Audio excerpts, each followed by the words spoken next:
A major threat to the iconic Georgia peach, the state known as the peach state because normally the crop grows great there. In fact, Georgia produces more than 130 million pounds of peaches every single year. But not this year. 90% of the state's crop has been lost. Farmers blame a warm winter, part of a changing weather pattern that seems to be here to stay. Mark Strassmann traveled to the heart of the peach problem. This is my great-grandfather's farm. Lawton Pearson's family farm has grown peaches for more than a century. But this year's harvest, the worst in his lifetime. You've got peaches here, and that variety has nothing. Not one? Not a single peach. That's the way 95% of the farm looks. His 1,500-acre peach crop, nearly a total loss. You always hold on to hope until it hits you in the face that there's nothing here. Sounds like the different stages of grief. That's pretty much right. I mean, they all died. They're all my buddies. They all died, and now I got to deal with it. Pearson's losing an annual challenge. It's something called chill hours.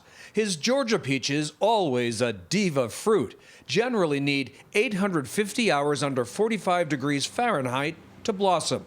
This year's crop, with climate change, about 700 chill hours.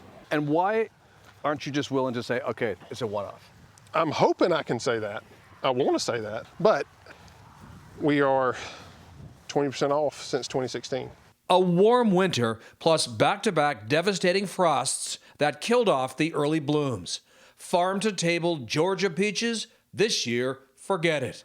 At Atlanta's Silver Skillet restaurant, owner Teresa Breckenridge says the cost of fresh peaches has tripled. I can't afford the peaches right now, and the ones that you would buy, even if you could afford them, they're just not good. And a restaurant's peach cobbler, they've had to switch to canned peaches. There's nothing better than fresh, but you just have to have a plan B. With a changing climate, Georgia farmers are searching for their own plan B. And it could look like this. Each one of these is actually a pit from the fruit that we harvest from a cross that we made.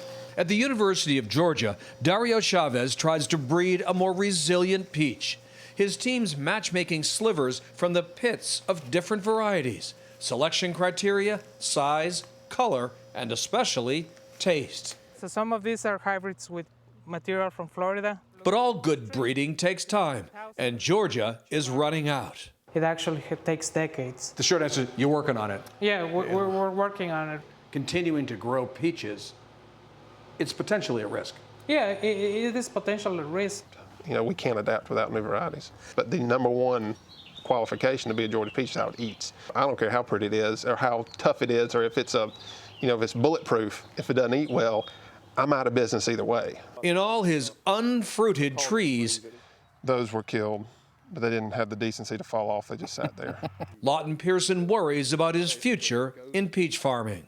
If we are unable to continue to make peaches consistently, you really start to question whether this is a viable enterprise. A challenge both economic and existential. Georgia, the no peach state. For CBS Mornings, Mark Strassmann, Fort Valley, Georgia.